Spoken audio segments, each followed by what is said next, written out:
Welcome to Trending in Education. Mike Palmer here.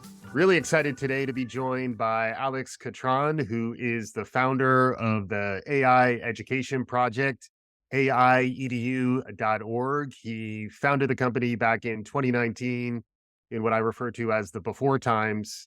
Lots of stuff has happened since then. He's been a really interesting follow, in particular, since the arrival of ChatGPT and the awakenings we've seen over the past year or so. I'd like to start by welcoming Alex to the show. Welcome to Trending in Education. Well, thanks for having me, Michael. Yeah, it's great to have you. And, you've been doing really interesting work, good work in the space around AI literacy and trying to think ahead in terms of how do we train people up around all this new and emerging stuff that can feel kind of overwhelming. That's really going to be the focus of the conversation. But to get started, we always like to get to know our guests a little better. Have you share with us your origin story, how you got to this point in your professional life? Yeah, I wish my origin story was easier to share in sort of a pithy way. Let me attempt that. So I'm not an educator. My mom's taught in Title I schools her whole life. She's a math teacher. She's a principal now. I started my career in politics, went to Ohio State. I didn't want to run for office, but I wanted to work in DC. My coming of age was the Obama Mm, 2008 election. And then when I graduated, it was the 2012 reelect. yeah. So I started in politics, worked on Obama's reelection campaign, went to DC, did the whole DC thing for like 4 years. And the Obama administration was coming to a close. And I had this fateful conversation with a mentor of mine he was a lobbyist and he was working with all these big, tech companies. And he was like, Alex, I don't know what it is or anything about it, but everybody I talked to is telling me big data, machine learning, that's the future. You should just follow that. Yeah. This is like And mid 2010s. 2015. This Yeah. is like 2015. And 2015 was when the period where machine learning and neural networks and the cloud compute capabilities really had reached a point of it wasn't transformational necessarily, but it was really achieving sort of wide adoption Yeah, across lots multiple of industries. organizations are forming data science teams. Like if you don't have a Yes. data strategy, you're hiring a consultant to come up with one. It was very much like almost a precursor to what we've been seeing just most recently. Yeah, exactly. And it was even without, like generative AI and language models, machine learning was legitimately changing the world. It was just doing it much quieter, sort of like, harder to identify ways unless you were like sort of really in it. So I went and joined an AI company halfway through 2015. It was called Opower, and they were using machine learning to basically help large scale utility companies reduce their energy usage using behavioral science and nudging and Mm, ML. So that was sort of the start of the journey. I'll sort of fast forward. I ended up moving to San Francisco, and I didn't have like this sort of like, you know, immediate decision that I want to be in the AI space. I was working for an AI company, but I was doing communications and policy, and I sort of thought of myself as sort of like a policy person. yeah. Um, and I'll tell you, went down a YouTube rabbit hole one night.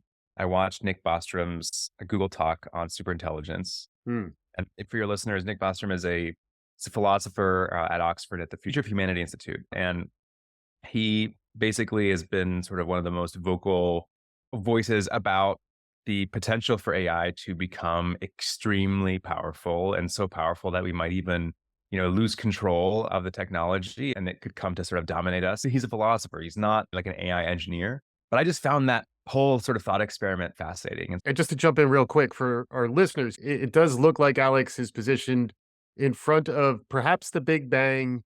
It also might be a cool guy not looking back at an explosion, but there is an element of something is going on around AI. And I'm picking up from you, a guy who's been kind of riding the wave, but you've been picking up signals for some time. And it sounds like this rabbit hole was one of those real epiphanal moments for you around AI is gonna be the future. AI is really something for me to jump into a little more. it was one of them, but I think, and this is why people are, I think, justified in being a little skeptical, when they hear people talk about ChatGPT and generative AI and how big of a deal it is. Since 2015, we've also had a lot of other hype cycles. We've had NFTs and crypto and Yeah, metaverse and VR, AR. So yeah, I think, there is the technology class, I guess, has this tendency to get really excited about stuff. yeah. We Um, just did our show on the Gartner hype cycle, that's very So, like, timely. hype Yeah. cycles, they're like waves to the shore. People need to be talking about something, so it's easy to be skeptical. It's a boy who cried wolf phenomenon. Yes. So I think, and this is be sort of like, I guess will be sort of like my segue into kind of getting more on topic of education. But I think the advantage that I had was I was sort of like mixing in San Francisco with the AI futurists, but I was also doing that from the perspective of understanding that AI was actually quite already mature. So this wasn't, Mm. totally conjecture. This is Mhm. basically an extension of if it continues to progress, it seemed a lot more logical than, there was less of a leap that you had to make, if you just Yeah. sort of assume that, computing power is going to get stronger and it's probably going to happen quite quickly. And Kurzweil singularity, we're within range of the singularity in terms of the techno-futurist camp. Folks have been expecting and talking about this stuff in the abstract theoretical sense for quite some time, for but quite then some time. you can start to see the rubber meeting the road in the last, say, 5 to 10 years, which is what you're describing, and then coming at it from the lens of policy, behavioral science, and communication is really interesting to me as well because podcast as a format, science communication is a huge, genre and category of what's going on out there. That's part of what I've been really impressed with in terms of what I've seen from you so far is making it accessible not just to AI engineers, but making this conversation more relevant and digestible really for everyone because we all need to become fluent with this stuff. And so that is the origin of AI EDU. Is I was kind of hooked by the futurists, and I started volunteering. I just tried to get deeper wherever I could, and so I was volunteering for this AI think tank that had just spun out of the Harvard Kennedy School called the Future Society, and I ended up going and joining an AI company and sort of leading corporate social responsibility. And I was basically hired to stand up a like an AI education program for the judicial and legal system, and so I was attending all the conferences. I was going to all of the roundtables and the forums. And I noticed exactly what you sort of pointed out, which is there is among the techno class, if you will, there is either an inability or there was a disinterest in translating it for Hmm. regular people. And the conversations often had this almost like tinge of, well, AI is going to become so powerful. What are we going to do with all of these, regular people who are just going to be left behind? And Yeah. even like conversations about universal basic income Mhm. had this sense of like, well, we're just gonna have to deal with these people, right? Like Right. they're just never gonna be able to wrap their heads around this. It's very inspired by Idiocracy, the movie. Yeah, There is it's a certain, sometimes explicit, but at least some implicit elitism that I think folks inside the technology bubble can fall prey to if they aren't careful. look, I think there are actually maybe bad actors who are legitimately elitist. In most cases, though, it's not so intentional. It is absolutely correct to say that for most people, they are going to struggle to wrap their heads around artificial intelligence. That is true, right? And so the sentiment isn't necessarily wrong, but for me, being someone who wasn't a technologist and also coming from, growing up in Ohio and knowing that the community in Akron, Ohio, right? Like the community I grew up in was literally on like the Brookings Institute list of 20 cities, the top 20 cities most at risk for automation. Did you know LeBron growing up? I spent 2 years at St. Vincent St. Mary, so I think that we maybe even overlapped by a Wow. year. There you go. But no, and his house in Bath was maybe like 5-10 minutes from my much more, humble cul-de-sac. But yeah, LeBron put Akron on the map. Before Yeah. LeBron, we were just this sort of like forgone town that used to be the center of the world back during the rubber boom. Right, right. And so the people in Akron are those people, right? Like this is a place where when we're talking about who's going to be left behind, if we don't do things different, it is sort of very plausible, right? That there's going to be these concentrations of productivity and access to wealth that's enabled by whether it's AI or other stuff. So really, AI, you started out with this much broader goal. How do we make sure that the citizens, that Americans are ready and are aware because they need to be hearing the same stuff I'm hearing? Like, part of this is just information asymmetry because if you, Mhm. like I had this mentor in my life who was like, Alex, AI is the future, follow it. But I was very fortunate to be sort of in the right circles to have access to that. And so we started out really, really broad. And I'll tell this story.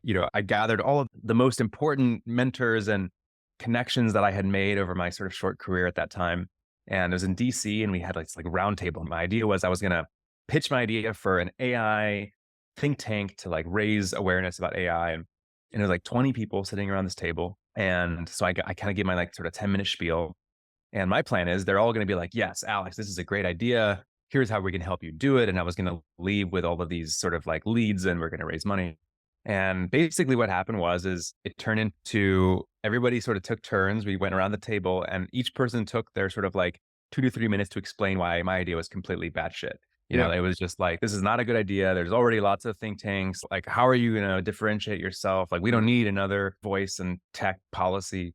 So that sucked, but it actually was really helpful because I realized that, we didn't need another think tank. Like, we don't need another communications or brand strategy for AI, broadly speaking. And I was telling my mom about, some of this stuff. And she commented at one point because I was still working with this company doing judicial education. So we were teaching judges about artificial Right. intelligence. Right. That was really practical. And because this company I was working for was using AI in the legal sector, and they saw that judges had no idea how AI was being used in their courtrooms. Mhm. And so I would I had just finished an event, I think it was at NYU, and I called my mom and was kind of bragging about this cool event that I did. And she remarked offhand, like, "Oh, you should come to my school and teach and do the same presentation because I feel like my kids would love to learn about AI." Wow. Mm. And that was legitimately a light bulb moment for me Yeah. because it was like, what do you mean? Like, we're not talking to high school students. I mean, they're the ones who need to know about this. Like, they're Yeah. literally picking what career path. I mean, Mhm. and I'm hearing about career paths that we know, right, are going to probably disappear. At the time, it was mostly like truck drivers, right, and Right. radiologists. Like, that's Yeah. kind of where most people were heads went when they thought about like automation. And thus began sort of this like initially it was slow, and then it kind of picked up speed in terms of just having more conversations with any principal or teacher that would take a meeting to just get a sense of like, is Akron Public Schools, where my mom taught or teaches, are they an outlier? Or are they sort of the rule? And they're very much the rule. I mean, there's like 13,400 school districts in the US, and we could find less than like 12 that had some kind of an AI program. And even those programs were still like, they Yeah. were like summer camps or after school clubs. Mhm. There was no sort of like AI readiness or even, future readiness. Right. Most career education is not structured, like Right. English teachers who are doing the career education in some cases. Right. And even computer science, if you're lucky enough to have it, is probably older languages taught based on a curriculum that's a couple years old. Like, if you're fortunate, maybe you have some connections into industry in the community who's maybe doing but those are boundary cases. Like, generally speaking, the world of work is accelerating into the future, and the world of K-12 is struggling to keep up, and that's creating this gap that we're trying to address. And then you found it in 2019, which is prior to the pandemic and then prior to the game-changing moments in the last year around large language models and ChatGPT and everything that's happening these days. It's gotta be kinda wild to have founded this based on good intent, expecting this thing to be on a simmer perhaps for a little while, and then all of a sudden the heat got turned up, and I imagine conversations and your life have changed pretty drastically over the past year. Can you catch us up on what that's been like? I mean, look, in some ways I called it. I had a lot of meetings where people kind of like had a blank stare at me. I still remember this. At one point I was talking to some tech person and he was like, AI education project. I mean, shouldn't you be like the blockchain education project? I mean, I feel like that's really like Yeah. where this is all going to go. Mm. And so I think I should get a tiny ounce of credit for sort of like steering clear of some of the other shiny objects that there were. But, Yeah. like there was a 2013 Oxford study that said 47% is a famous study, right? Like 47% of jobs are at high risk for automation. Mm. And in 2022, there was a article that came out that was like, ha, that study is completely wrong. Look, unemployment is only at 2%, and they're predicting 47% of jobs are at risk by, I think it's 2035. And now suddenly, to come back to your question, I think where we are now is people are starting to realize that, a lot of those predictions, and the Oxford study is actually consistent. I mean, McKinsey and there's a lot of other researchers that have kind of come roughly to the same number. Mhm. OECD, I think, was a little lower. It was like maybe like 18%. It depends on whether you're looking at like the tasks and what percentage of the tasks are getting replaced versus the whole Right. job. Right. But, prior to ChatGPT, it was kind of hard to really conceptualize how that would happen, Mhm. because the machine learning, the AI that we had access to was good, but you really had to, there's quite a lot of conjecture to really be able to assume that, okay, this is going to replace like an accountant. Right. ChatGPT comes out, and then suddenly, if you use it, especially if you use GPT-4 or Claude, Yeah.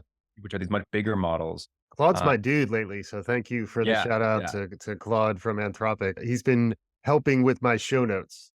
Well, yeah, because it has a much bigger context window, which means it can sort of process a lot more inputs that will guide sort of like how it responds to your prompts. Yeah, and you can Uh, include a document in the prompt, so you can include the transcript in your prompt to get the show notes. So it's immediately chewing our words and coming up with options for me in terms of how we want to describe yep, the conversation that just happened. So Claude plus Anthropic, looks like they're pointed in the right direction as an organization, which was the other element that I did like about Claude is that at least AI safety is something that they are writing down as something that is aspirational and really foundational to what they're doing.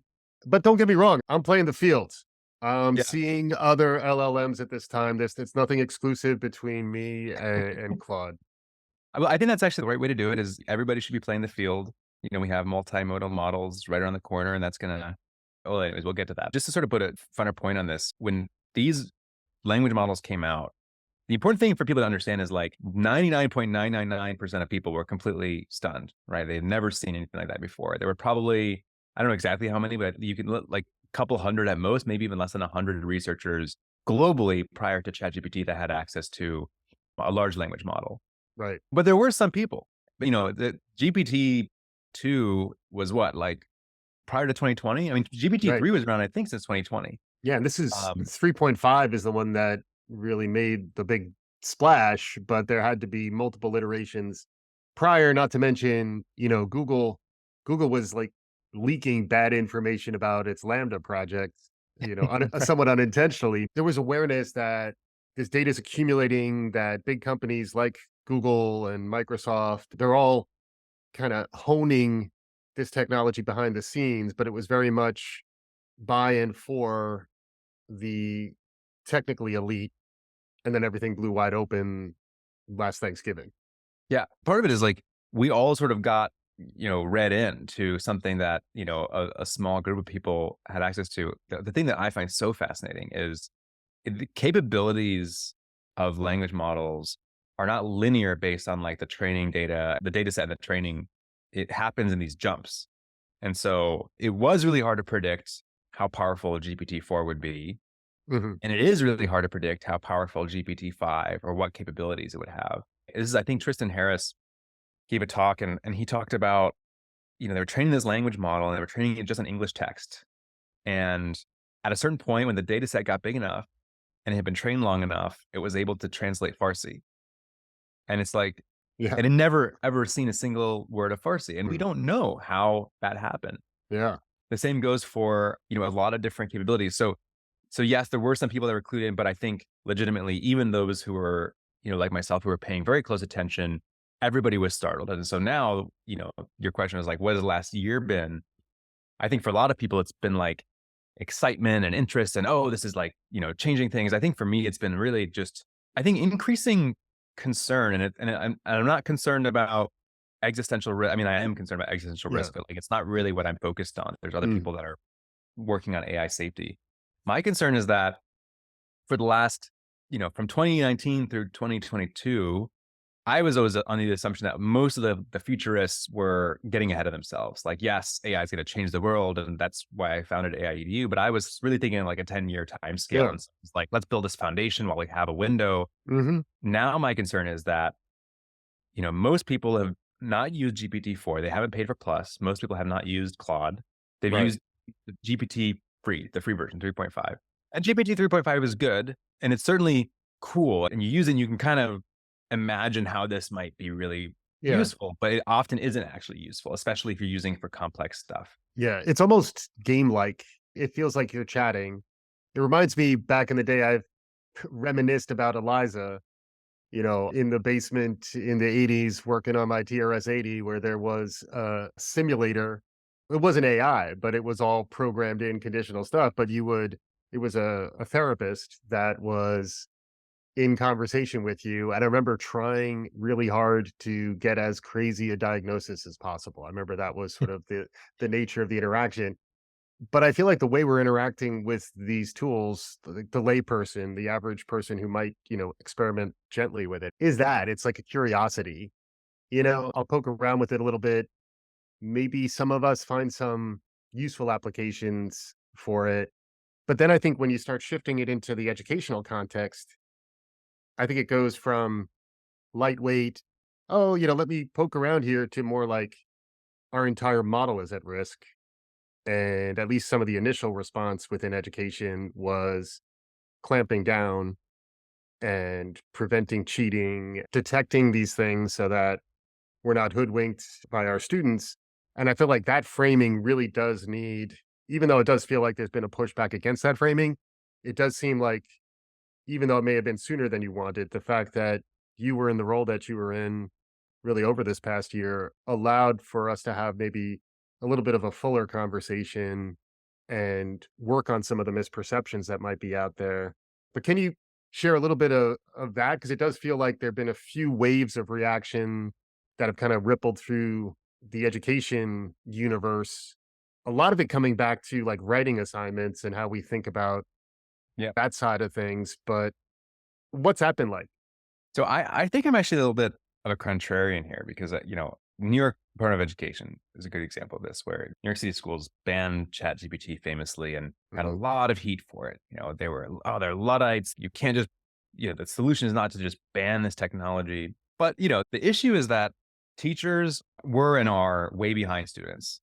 And so students were getting, TikTok how-to videos about how to actually use ChatGPT. And like the good example, just back to like why there's this big sort of disconnect.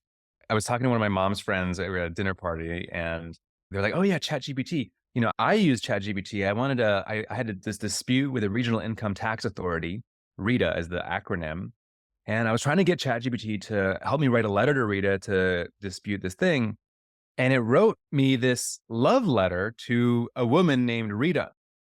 And so I was like, "You have to show me. I really want to see the prompt." And she sent me the prompt, and it was write a letter to Rita. Enter. And so that was sort of like Yeah. and I think that if you aren't really learning how prompt engineering works, you're really going to struggle to figure out how to get around it. Hmm. Where I'm a bit of a contrarian is I actually think schools are correct to try to ban ChatGPT from students. I don't think that, well, first of all, it's a gray area, but you need parent permission if you're under 18. And Right. I think that there's some potentially leeway. We're actually doing some research to sort of really understand this, but for most schools, they actually probably can't just let all students use it anyways. Right. And we don't really have a solution to how to change assessments because it's not so simple as, well, no more take home essays. I think that's obvious now. But, like oral assessments is not, I mean, there are these sort of like logistical limitations that we Yeah. have during the school day. And until we have some clear guidelines there, I don't necessarily think banning ChatGPT is the answer, but I also don't roll my eyes when I see a school say, hey, we want to pump the brakes and at least wrap our heads around what we need to be doing here and how to make sure that if we are endorsing it for students to use, that we understand how that can be done safely. Yeah. So that's kind of where we are. It's like schools don't know what the heck they're supposed to be doing. Technology Yeah. is moving really, really fast. So by the time everybody has kind of figured out how to use GPT 3.5, GPT 5 is going to be Right. out, and we're going to have multimodal models. And by the time everybody has gone through their prompt engineering course, and there's a gazillion of these now online, is like how to become a prompt engineer, Right. you know, the way that we prompt is going to completely change. And so that is the challenge that the education system faces, is a technology that is moving at a velocity that is legitimately faster than anything that we've seen before. The internet, the computer, we had decades to actually sort of like process that. Yeah. This is happening in the order of months. And so our focus as AIEDU has really been, you know, we're not coming to educators with like, here's the answer, here's sort of like what you need to be doing. It's more like, you need to be on this learning journey with us. Like I'm, in many cases, have only used these tools for a couple weeks, maybe a couple months at best. Right. And so I'm not an expert, but I know what I should be looking for. And I know that I need to be paying attention. And I think that's sort of like the first step, is that, every decision maker and every teacher and every parent needs to understand like what the capabilities are. And until we get there, you're never going to be able to really even think about, well, how are we going to change assessments, let alone how does even like pedagogy and the future of learning change because our standards are probably going to have to shift. And we don't even know when to introduce language models. I mean, like, I think you definitely can introduce them too early and it might get in the way of metacognitive development. Right. But we need to be asking those questions and making sure researchers know that they need to be helping us with those things. The website is aiedu.org, and it's got links for 3 different user types, 3 different persona out there. There's the learners, there's the teachers, and there's the advocates. How do I tailor the messaging to that audience so that they're getting the information that they need? Because I think everyone does feel a little bit, in shock, a little bit paralyzed by how fast everything's moving. And there's a lot of AI FOMO out there. We're all suffering from the imposter syndrome around using some of this new stuff. But it does look like you're kind of maybe a light in the darkness to some extent, where folks want to go somewhere, get some informed thinking about how your organization has thought about what this means. Can you walk us through what it might mean for those 3 persona? So it's important to understand if you go to aiedu.org, what you're going to find is a bunch of modular activities and projects and curricula that are designed for K-12 teachers, mostly middle school, high school teachers to use in their classroom. It's largely not requiring ChatGPT or other generative AI tools. It's largely actually designed. These are debates and classroom discussions, and the goal is build foundational and conceptual knowledge about what AI is and how it intersects with our lives. And Mhm. and part of that's because a lot of this was built prior to ChatGPT, but also because we know that most schools are not, their first step is going to be make sure teachers know how to use the tool and give it them access. And eventually Right. students will have access. And so I think in terms of personas, the imposter syndrome, that's such an important thing to think about because, you know, most people feel like they are behind. And technically they are, but the interesting thing about this new sort of form of AI is it's both moving really fast at this insane velocity that's like hard to, and it is hard to keep up with. But the good news is it's also the most accessible tool that we've ever been able to have because it's just natural language. And like, if you don't know how to prompt ChatGPT, you can just ask it like, "Hey, how can I prompt you?" And that's sort Yeah. of, we've done like over 100 of these sort of like how to use ChatGPT and generative AI trainings for teachers. And so we really sort of tried to learn like how do you kind of help people pierce the veil? And, ultimately it just comes down to helping people to kind of wrap their heads around like this is just a new way of interacting with technology that is legitimately different from Google or from Yes. all of the other types of tools that we've had. And so ultimately that's I think step one for everybody is like, you know, build up the confidence to actually like really engage with this and make it has to be a priority. It takes hours, not 20 minutes to actually figure out how to use it because you might learn the basics of prompt engineering, but I'm sure this is the case with you and Claude. I mean, you talked about Claude. You have to spend time figuring out where it's useful and where it's not, and it isn't a silver bullet for everything. Yeah. Like I've used ChatGPT to help me write grant proposals, but I've learned that there's a specific way that you use it and you go Yeah. section by section. Mhm. You don't just say, "Hey, write me a grant proposal," because then it just tries to spit something out, and then you're spending a lot of extra time than you might otherwise. But I'm curious, like, what was your sort of like process of experimentation and like how like did you have sort of this moment where you were like, "Whoa, this is actually a big deal"? Yeah. I mean, for me, it's also doing a trend spotting show looking at technology like this all the time. It's something we've been talking about since 2016 is AI. I've been talking about centaurs. I've been really fascinated in chess, how humans, when paired with AI, can outperform AIs. And that's been sort of a foundational model, mental model for myself about the future of education and the future of work is that we're always blending with technology. If you look at even the way we use smartphones, they're kind of like appendages already. And then this to me seemed like a quantum shift in terms of the interfaces that we use, where we went from search to chat, and then chat with it comes this sort of tendency to personify and to, feel more emotional connection to the other stuff, and as I mentioned, Nancy, my virtual co-host, like, this is a space that I've been kinda poking around in for some time, so for me, what was cool about the technology was that right when it came out, I immediately had uses for it. I immediately could see the value of it. We hooked Nancy up to ChatGPT back in the show was out early December, It Oh, was wow. Oh, just you were literally like the early adopters. yeah. Well, and it reminds me a lot of, Pew does its digital readiness research and talks about the different psychographic components of our population out there. And the thing I keep coming back to is there's this notion of the cautious clicker where, some of us just get in there, early adopters, you figure it out by breaking things, then you fix it. And that's just kind of the engineering mindset. But then there's other people who are cautious and kind of afraid of failure, afraid of something going wrong. And I think that psychology is the one that we actually need to address, especially in education, where there's already a problem around trusting teachers and teachers feeling like they're perhaps under siege, not understood, disconnected. Their students are ahead of them, to your point, and it's a really difficult job already. And then there's this new dimension of media literacy, digital readiness that, the way I think of it is like we have to kind of hold their hands a little bit and figure out how to bring them through probably emotionally first. And that's why I'd be curious your perspective as someone who's focused on communication and policy and even the behavioral science stuff you were talking about before. How do we nudge people into this stuff so that they actually feel like it's theirs and they feel like it can be empowering rather than a threat?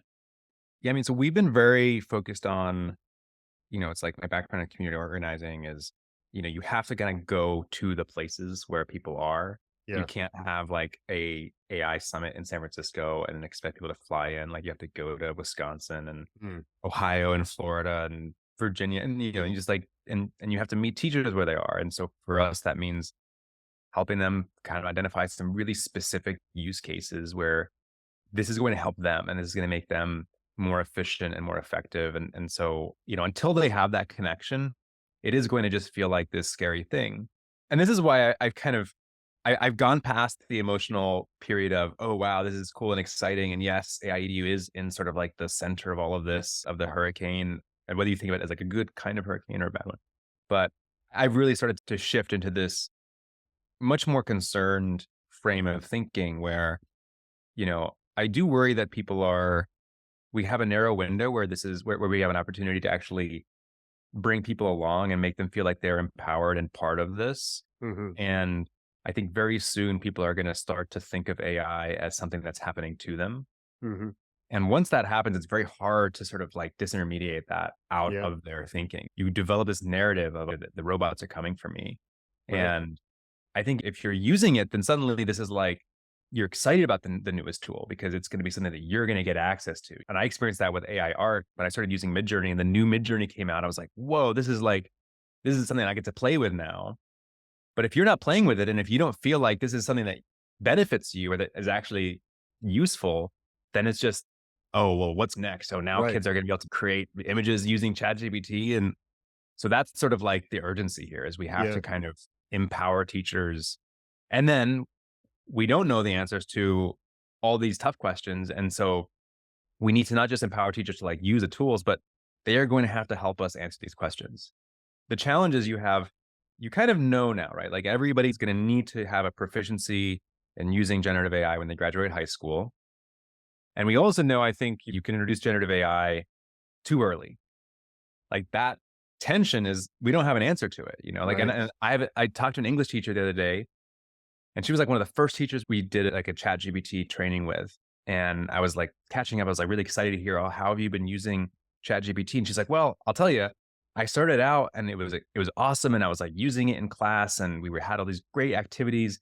And she's like, then I actually started to stop. I don't use ChatGPT in my class anymore. Mm. Like, well, why? And she's like, well, you know, I teach freshmen English language arts. And for example, where I need to teach my kids how to outline.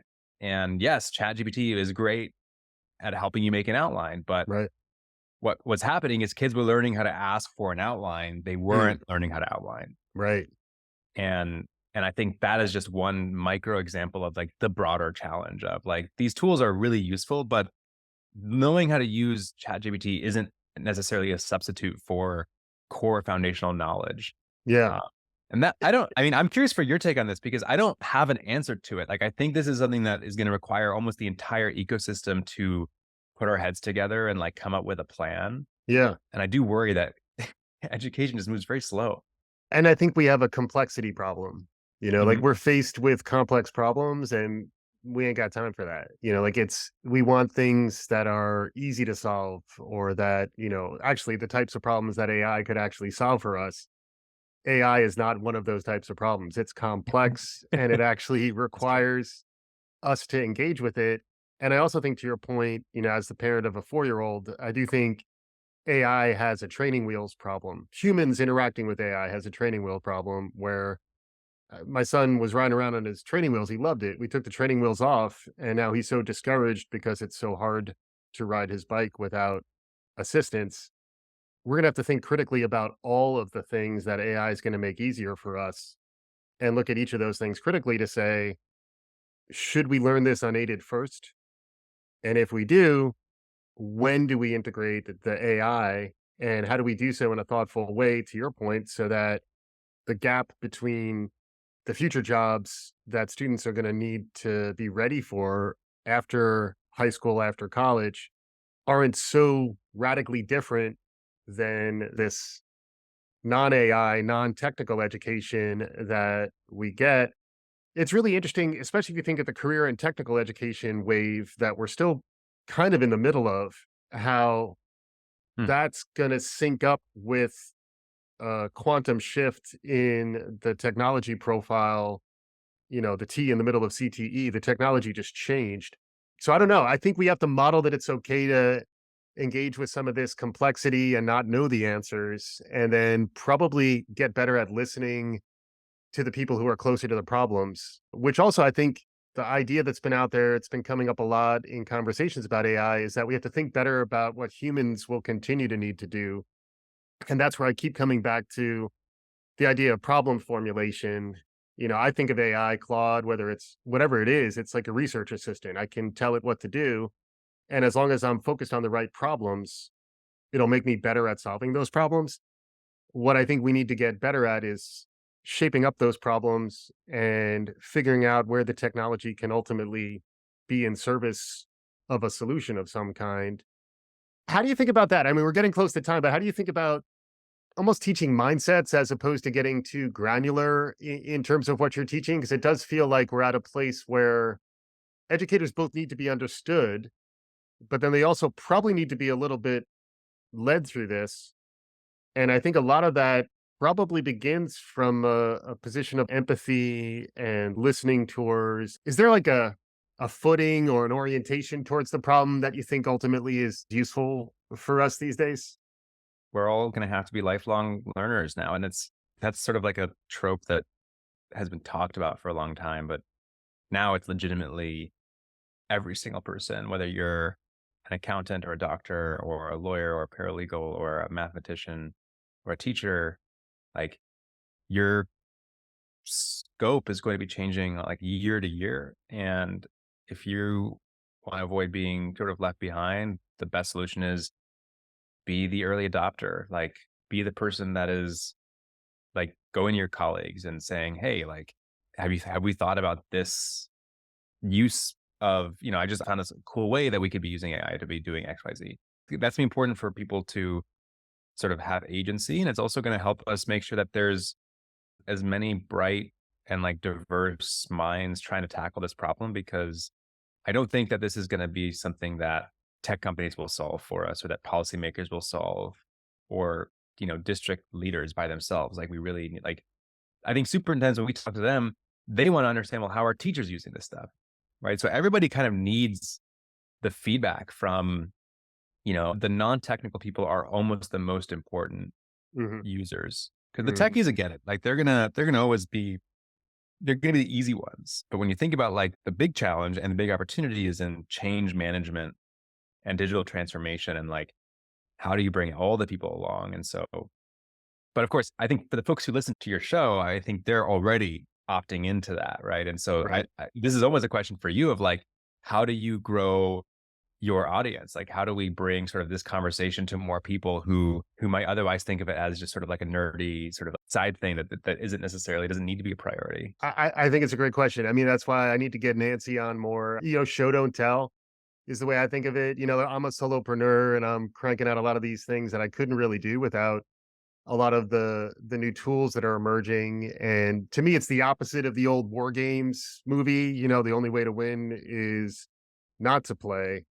I feel like it's the opposite. The only way to lose is not to play. And I feel like a little loss aversion, you dropped some, behavioral economics into the mix, a little nudge. Like people are very afraid of doing the wrong thing as it relates to their own future and what's emerging. And that's where I think we need to come up with better stories, more persuasive vehicles, and then ideally build enough trust so that people believe we're coming at it from the right place. Any closing notes on that? Because there's a lot of talk around like ethical AI, human-centered AI, explainable AI. As someone who's thought about, educating judges and policymakers, how do we build appropriate guardrails, checks and balances so that we don't get into what I like to call a sticky wicket? Yes, Steve. Okay. We're working on this quite deeply. And for us, it's really focused on what does an acceptable use policy or a responsible use policy look like for a district? Yeah. Now, that is not the same as ethical AI. I think that is just sort of like the bare minimum for us to even be in a place where we can bring people along to this conversation. You have to have a policy in place to ensure that we know what to do if there's some sort of weird output, that a student sees. Hmm. So that's sort of like the fast answer is like every school needs to have a responsible use policy.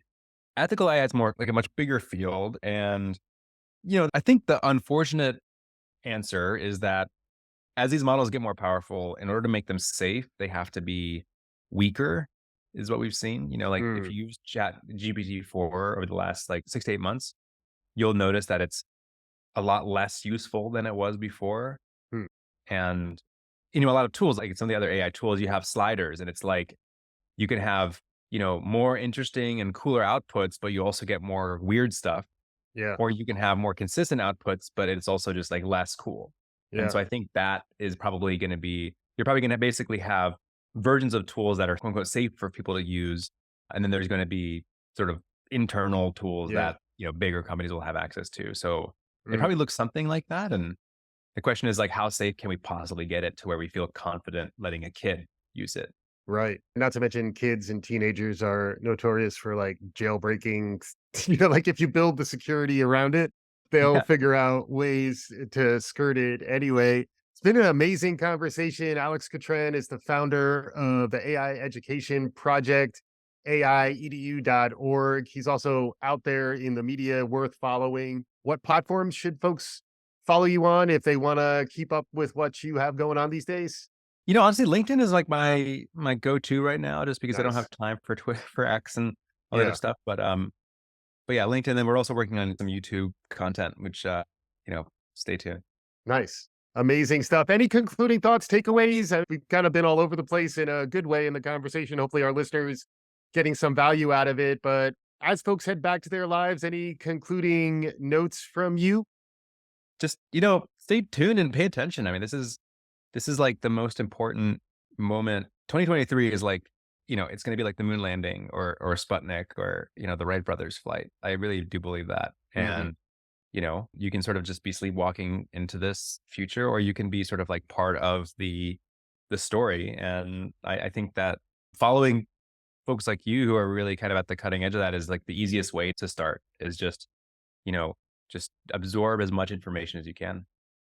Amazing stuff. You heard it here first. Alex Katran telling you to follow Trending in Ed and Mike Palmer. Thank you so much for being on today's show, Alex. Thank you for having me. It's been fun.